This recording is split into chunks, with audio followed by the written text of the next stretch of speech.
आज जो वक्फ amendment act को चैलेंज करने वाली जितनी याचिकाएं थी सबों की सुनवाई माननीय सर्वोच्च न्यायालय के मुख्य न्यायाधीश के अदालत में हुआ। आज दोनों पक्ष को सुना गया, लेकिन जो आगे की सुनवाई है वो कल 2 बजे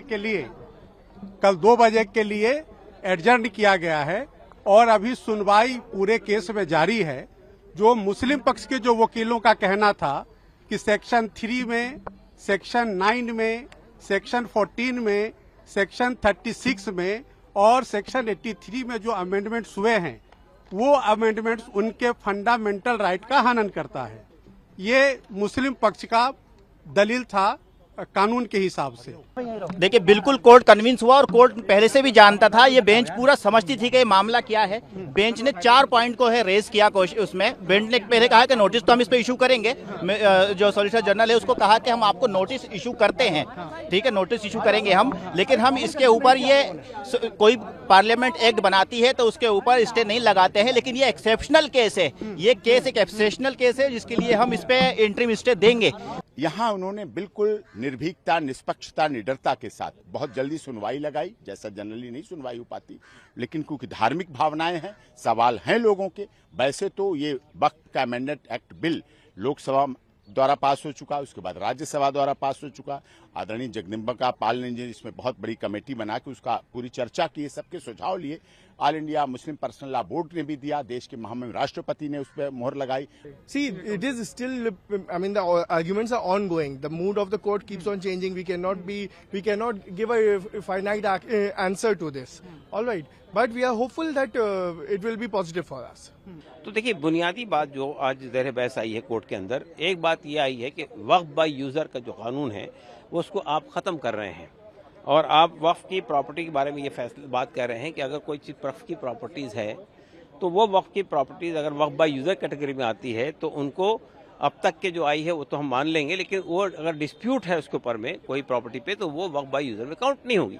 तो अदालत ने ये जानने की कोशिश की डिस्प्यूट से क्या मुराद है, ये डिस्प्यूट पहले से मौजूद है वो या आप दूसरा नया डिस्प्यूट खड़ा करेंगे वो, तो उस पर कोई स्पष्ट जवाब नहीं आया। दूसरी बात, सरकार ने ये यानी अदालत ने ये पूछा कि आप ये कह रहे हैं कि वक्फ बोर्ड के अंदर जो मेंबर्स हमने 2 नॉन मुस्लिम रखे हैं तो क्या 2 के अलावा और नहीं होंगे? तो उन्होंने कहा नहीं, 2 के अलावा नहीं होंगे, 2 ही होंगे। वहाँ पे कोर्ट ने आज सुना, बहुत डिटेल में आर्गुमेंट्स हुए दोनों पक्षों की तरफ से। कई पिटीशंस थी जिसमें मिस्टर ओवैसी की पिटीशन थी, अन्य भी कई लोगों की पिटीशंस थी। वहाँ पे सीनियर काउंसिल सिब्बल साहब ने, अभिषेक मनु सिंघवी ने और हम लोगों ने अपने अपनी पिटीशंस पे बहस की। हमारी पिटीशन बिहार आरजेडी के एमएलए मिस्टर इजहार अस्फी के बिहार पे थी, जो कोचा धामन कॉन्स्टिट्यूएंसी से विधायक है।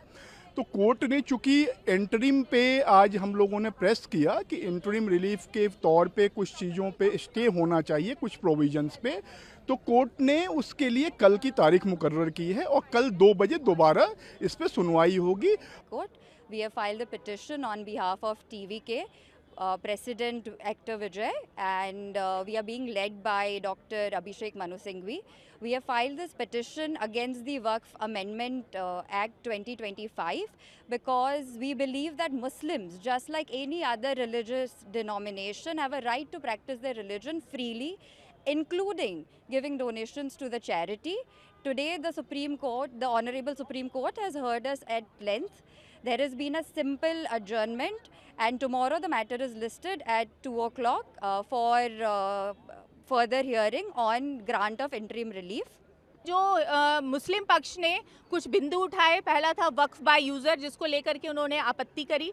दूसरा ये था कि भाई जो वक्फ बोर्ड के जो नए बोर्ड और ट्रिब्यूनल्स अमेंडमेंट के बाद जो गठित हुए हैं उसके अंदर जो 2 नॉन मुस्लिम्स को जोड़ा गया है उसको लेकर के उन लोग को आपत्ति थी।